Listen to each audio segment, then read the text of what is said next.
Bagaimana Pak Ari Bimo tanggapannya? Silakan Pak. Iya Pak, jadi apa yang disampaikan Bapak tadi itu betul sekali Pak, sesuai kondisi yang kami alami. Jadi untuk produk yang di value added tadi Pak, ini sedang kita kembangkan Pak. Oh, bentar. Sebelumnya cerita tentang data Pak, kondisi yang saat pandemi ini Pak, untuk beberapa sektor yang memang mengalami kenaikan ya Pak. Memang kalau dari data Pak, sales kita itu penjualan air dalam sisi meter kubik itu meningkat Pak, meningkat pemakaian meter kubik karena kan orang banyak di rumah semua ya Pak. Betul. Tapi memang yang meningkat itu dari sisi pelanggan-pelanggan rumah tangga. Justru yang kita punya margin yang cukup bagus itu dari industri, kemudian dari bisnis kayak mall, hotel itu yang punya margin bagus. Nah, yang di kelas tarif rumah tangga itu ada yang FCR saja, full cost recovery saja, ada yang marginnya sedikit, bahkan ada yang kita subsidi. Jadi kalau dilihat dari sisi sales dalam sisi meter kubiknya itu naik, tapi dalam sisi rupiahnya tidak naik, bahkan ada bulan-bulan tertentu yang turun, Pak. Berarti zonasinya belum efektif ya, Pak ya? Karena gap-nya Pak antara tarifnya bisnis, industri dengan rumah tangga itu kan subsidi silang, Pak. Jadi politik kemudian, bukan bisnis ya? Iya, yang naik besar itu justru yang di rumah tangga, Pak. Pemakaiannya naik besar, yang banyak yang kita subsidi malah pemakaiannya naik. Sedangkan tarif memang itu sangat politis, Pak. Kita 12 tahun belum berhasil disetujui untuk penyesuaian tarifnya. Kalau didegradasi melalui maksimal kubiknya, jadi tidak hanya sekedar zonasi, tapi juga kita mengklasterisasinya berdasarkan jumlah kubik pemakaian. Karena logikanya, kalau kita misalnya orang disubsidi itu namanya saja disubsidi. Ya cara makainya juga harus sebatas kebutuhan saja. Nah, kemudian dibuat sebuah penelitian, distandarisasi, dirasionalisasi sebetulnya pemakaian rumah tangga subsidi itu maksimal berapa kubik. Nah, kalau misalnya sudah ditetapkan maksimal 10 kubik misalnya, saya kan kurang paham. Kalau ditetapkan 10 kubik, kemudian kenaikannya itu secara degradasi akan membuat kenaikan harga juga. Semakin banyak dia melakukan pemakaian kubiknya melebihi ambang batas standar yang ditetapkan, maka dia akan harga akan otomatis naik gitu. Jadi semacam kayak progresif gitu, Pak. Kalau dibuat begitu bagaimana Pak Arif? Iya, betul Pak. Jadi sebagian besar pelanggan memang sudah ada progresif tarifnya. Jadi ada tiga kelompok progresif, mulai 0 sampai 10 meter kubik itu yang kami namakan kebutuhan dasar manusia, 10 meter kubik. Tapi di atas 10 meter kubik, 10 sampai 20 itu kebutuhan sekundernya. Kalau di atas 20 meter kubik itu kenyamanan lah, istilahnya seperti itu. Nah, yang di atas 20 meter kubik memang tidak disubsidi, Pak. Jadi yang disubsidi penuh yang di 0 sampai 10 sebagai kebutuhan dasar menurut WHO seperti itu, Pak. Kebutuhannya satu rumah. Kemudian terkait dengan edukasi publik, kami ada dua hal, Pak. Yang pertama, kami memiliki namanya keran air siap minum, itu suatu unit yang kita pasang di fasilitas-fasilitas publik di kota, seperti di taman-taman, di kampus, kemudian di sekolah-sekolah, Pak, di SMA, SMP, itu kami pasang di beberapa sekolah. Jumlahnya sekitar 40 unit, Pak, tersebar di Surabaya. Salah satunya memang seperti itu, Pak, untuk mengedukasi mulai yang paling dasar ya, yang masih sekolah, itu supaya mengetahui bahwa sebetulnya air itu siap minum dan bagaimana mentreatment air. Kami ajak mereka juga untuk melihat di pengolahan air rutin dengan anak-anak yang mulai SMP, SMA, dan perguruan tinggi itu melihat di pengolahan air. Jadi edukasi publik sifatnya seperti itu. Kemudian yang sedang kami kembangkan ini Pak, yang bulan depan akan di launching itu adalah zona air minum prima Pak. Ini yang tadi disampaikan Bapak sebagai value added itu Pak. Bahannya sama, bahannya juga airnya dari PDAM, hanya kita kemasnya mulai dari instalasi kami, pipanya pipa yang food grade Pak. Jadi memang pipanya berbeda dengan pipa-pipa lama yang mungkin ada pipa besi atau pipa PVC ini. Pipanya diganti pipa HDPE, pipa yang food grade dari instalasi sampai masuk ke satu kelurahan, beberapa RT gitu di Nagel yang paling dekat instalasi. Sehingga produk yang sama dikemas dengan kemasan yang lebih bagus sehingga sampai ke pelanggan di zona tersebut kita namakan zona air minum prima, sehingga begitu keluar dari kran airnya bisa diminum. Airnya sama dari instalasi, karena dari instalasi air sebetulnya airnya sudah siap minum sesuai standar Permenkes, Peraturan Menteri Kesehatan, tapi mengemasnya menyampaikan ke pelanggan ini dengan kemasan dengan pipa yang beda, pipa yang food grade yang baru, sehingga di zona tersebut kita bisa jual dengan harga yang lebih baik, Pak. Dengan harga yang lebih baik walaupun produknya sama, tapi memang ada nilai lebih yang diterima pelanggan karena langsung siap hidup. Seperti itu, Pak. Kemudian yang fasilitas publik tadi itu sebetulnya tidak harus bisa dibagi share pembiayaannya kepada customer, Pak. Kalau kita tahu bahwa banyak sekali perusahaan-perusahaan swasta sebetulnya CSR-nya itu yang biayai bukan perusahaan, tapi CSR-nya itu dibebankan pada harga sebuah produk. Ya, salah satu contoh misalkan dengan Anda membeli produk merek tertentu, air mineral tertentu, maka Anda telah memberikan air bersih pada sekian penduduk. Nah, kalau misalnya PDAM tadi itu kemudian mencoba melakukan sebuah upaya bahwa sebetulnya banyak orang yang kepingin berbagi dengan dia membeli sebuah produk. Nah, kalau tadi yang misalnya ada value added, kemudian ada pelanggan-pelanggan yang dengan zonasi tertentu harganya dinaikkan, itu dijelaskan bahwa bagian dari harga mereka itu sebetulnya ada yang disisihkan, diberikan kepada pihak publik yang tidak mampu, yang belum bisa menikmati air bersih. Nah, dengan begitu mungkin lebih ada semacam kayak kita membangun empati.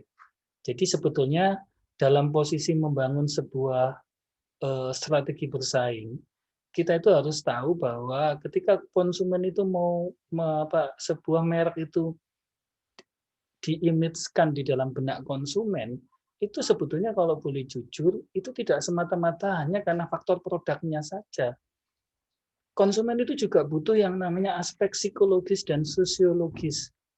Nah, ketika kita misalnya menyentuh aspek psikologisnya dia, rasa empatinya dia ingin berbagi, atau aspek sosiologisnya, rasa kepeduliannya dengan orang-orang yang sejenis dengan mereka, itu juga akan membangun sebuah loyalitas customer dan kesadaran customer untuk dia bisa dijadikan sebagai salah satu value added sehingga konsumen bisa membayar dengan harga yang lebih tinggi dan dia sukarela melakukan itu.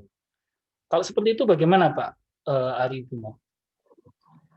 Itu menarik Pak, belum pernah kita lakukan, tapi mungkin saran Bapak ini cukup menarik, cukup bisa dipakai apa? Penelitian itu Philip Kotler yang melakukan penelitian itu.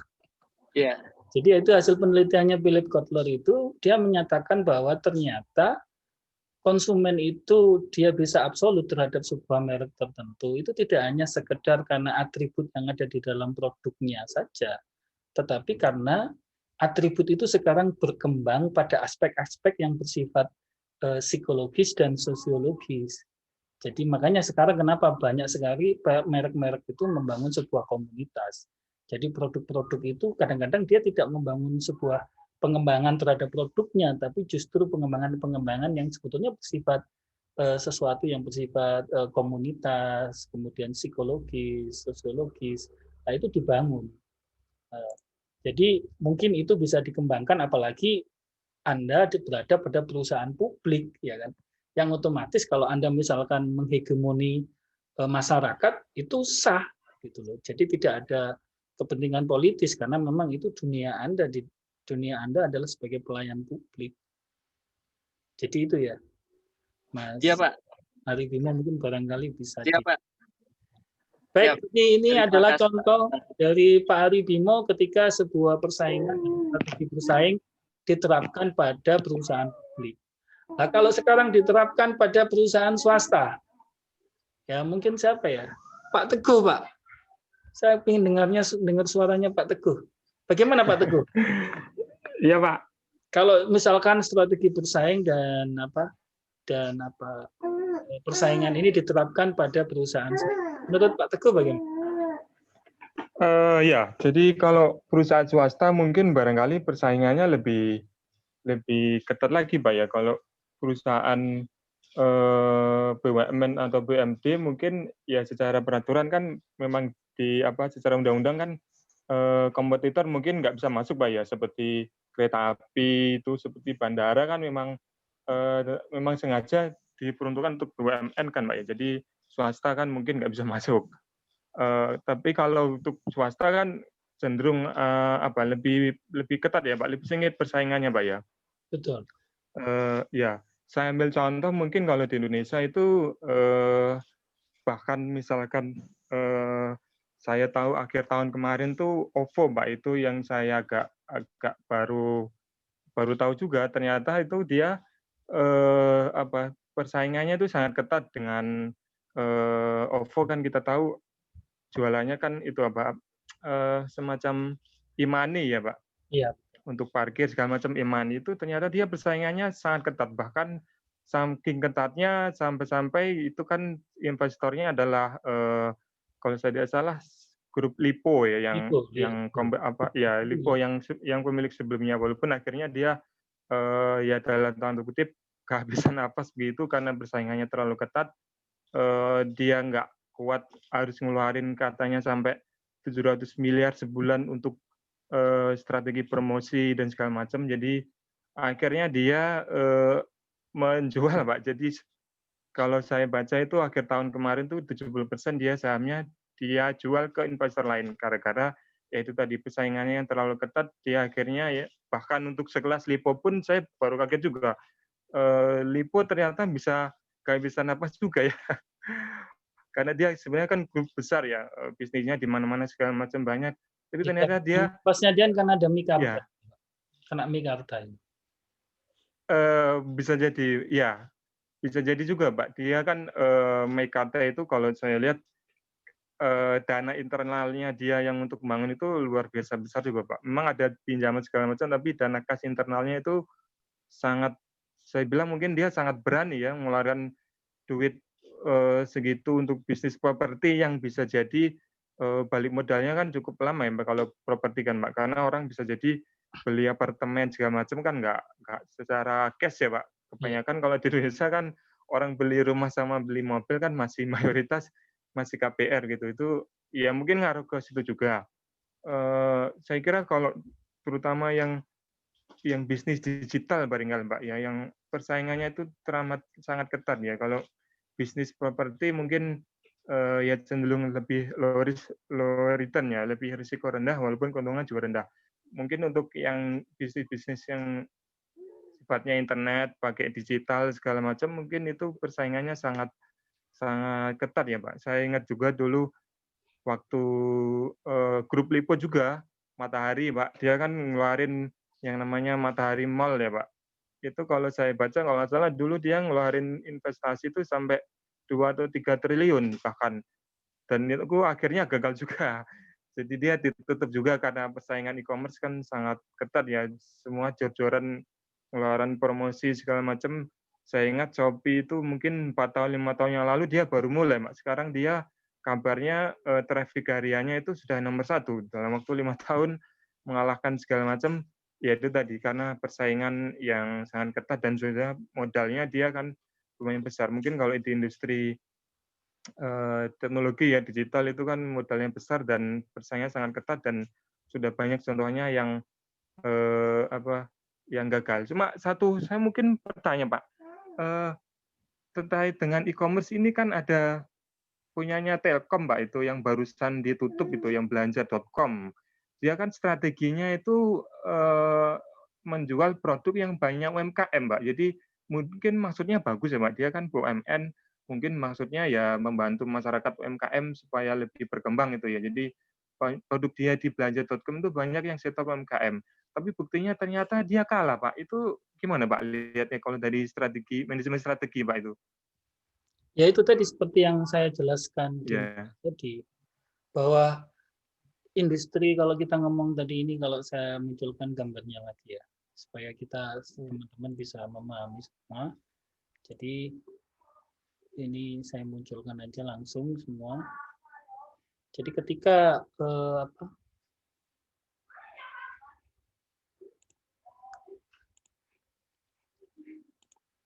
jadi ini kan kalau berdasarkan gambar ini kan kita ketahui, ketika kita ngomong sebuah persaingan, ya kan, posisi persaingan dan bagaimana kita tetap bisa menjaga profitabilitas kita. Ini kan sebetulnya kalau kita ngomong dari sisi posisi persaingan itu, bahwa yang pertama adalah pada industri FOS itu sendiri. Nah, salah satu contoh Anda bicara tentang digital, industri digital. Apalagi industri digital ini kan kita tidak bisa ngomong hanya sekedar industri pembiayaan. Jangankan sekelas Lipo, sekelas Telkom, pendahulunya saja Visa, ya kan? Itu sekarang kalah dengan Alibaba, dengan Apple, dengan Google. Ya, dia kalah karena mereka juga merambah pada aspek itu gitu. Jadi ini yang harus diperhatikan, bahwa industri FOS itu di samping menciptakan barrier terhadap market entry maupun exit, di sini juga ada menciptakan barrier terhadap buyer, supplier maupun substitusi. Nah, jadi inilah yang kemudian kalau kita tidak memahami, kalau kita masuk pada sebuah industri yang kemudian industri FOS-nya itu sudah mengunci tadi, salah satu contoh pada teknologi pembiayaan, industri yang pada pembiayaan istilahnya pembayaran pada e-money itu yang bertahan ya hanya Visa yang lama. Selebihnya ya kalah dengan Alibaba. Alibaba di dalamnya juga ada salah satunya mungkin Shopee, ya kan? Kemudian kalah dengan Google. Google di dalamnya ada Facebook, ada YouTube, kemudian ada Yahoo pun udah tebal juga kan. Nah ini mereka menciptakan industri FOS. Industri FOS itu maksudnya mereka melakukan sebuah competitive advantage yang membuat ketika orang lain masuk ke industri itu dalam skala apapun, karena sekarang kan dunianya memang dunia persaingan global. Anda tidak bisa meskipun Anda ngomong bahwa saya fokus hanya pada segmen lokal saja, misalkan UMKM saja. Tapi Anda lupa bahwa perilaku konsumen ini sudah masuk pada perilaku global. Pertanyaannya sekarang mana yang tidak menggunakan ATM? Dan kalau kita ngomong ATM ya Visa. Kalau kita ngomong Visa ya berarti kan itu tadi industri pembiayaan, finance, ya kan. Jadi itu salah satu contoh bahwa mereka sudah menciptakan yang namanya compact advantage yang menutup bahkan sampai pada industri pada skala kecil atau lokal pun tidak bisa masuk. Makanya sekelas Oppo pun juga sulit, ya kan. Yang bisa dilakukan misalnya supaya bisa bertahan ya kita membatasi area. Jadi kalau kita ngomong, kita kaitkan dengan strategi bisnis unit tadi, kita membatasi area. Nah, kalau kita ngomong membatasi area segmentasi kita, berarti kita harus melihat kompetitor benchmarking tadi ini.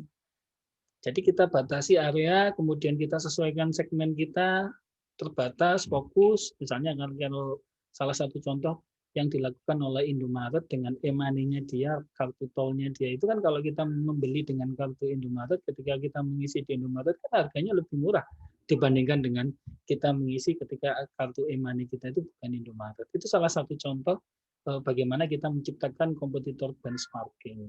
Jadi pada pembiayaan yang bersifat elektronik tadi itu pasti orang cenderung pekat terhadap harga, ya kan?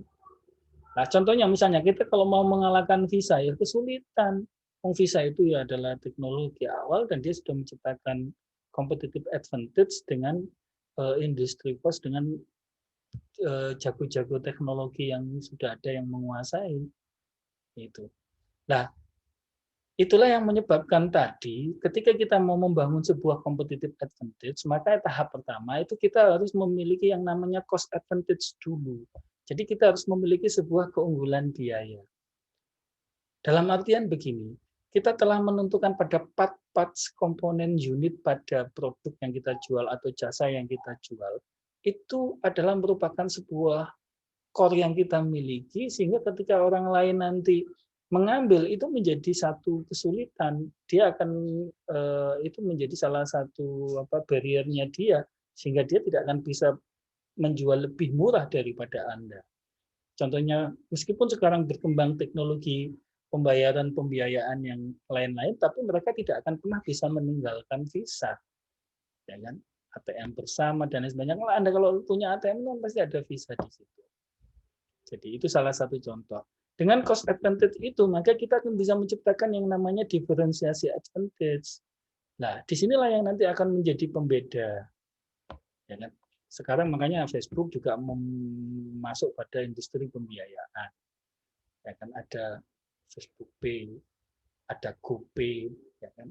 Dan lain-lain.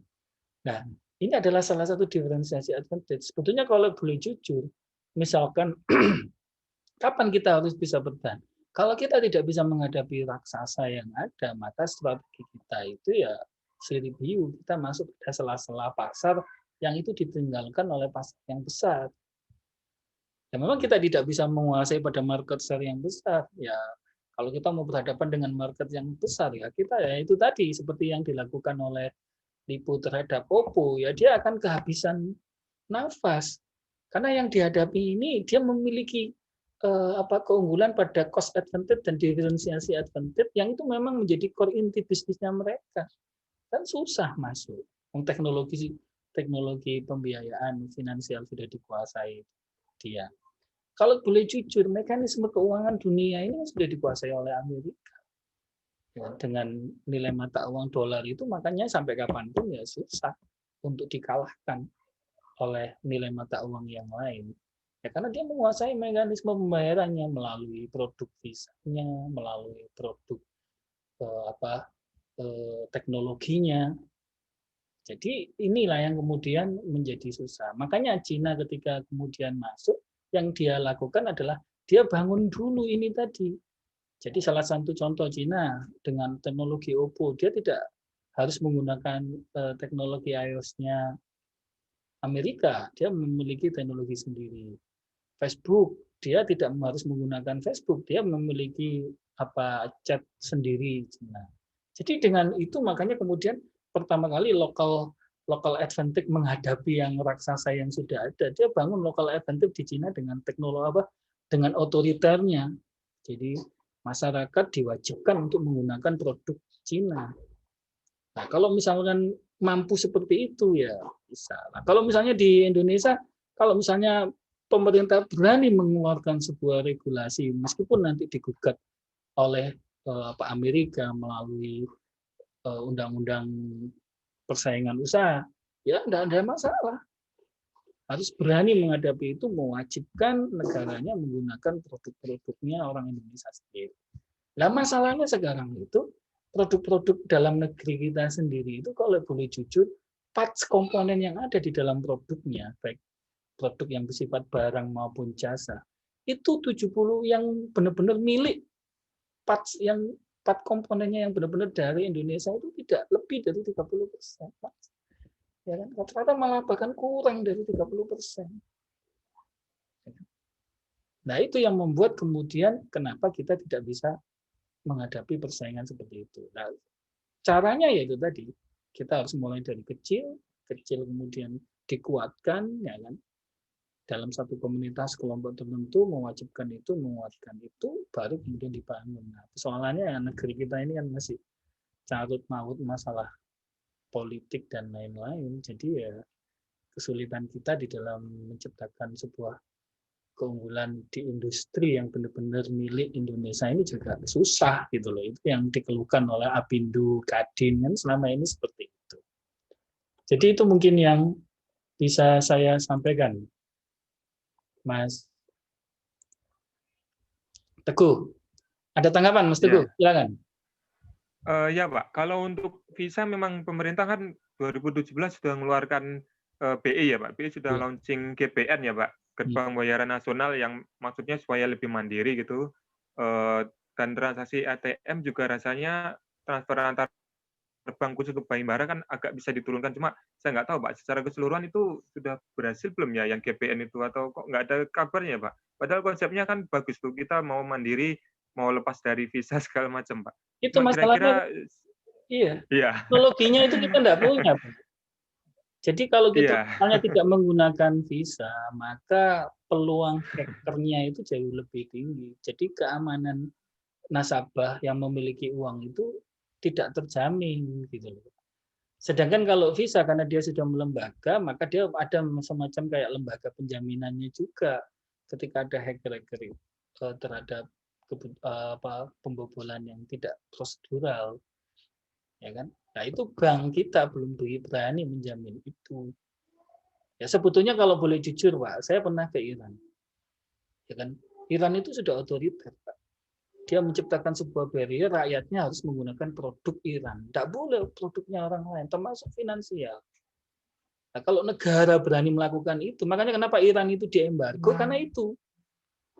Tapi kenapa meskipun diembargo Iran itu bisa tetap hidup? Ya karena masyarakatnya sudah terbiasa untuk menggunakan produk-produknya Iran sendiri semuanya. Ya kan? Dan dia tidak menginginkan sesuatu yang itu tidak bisa diproduksi oleh Iran.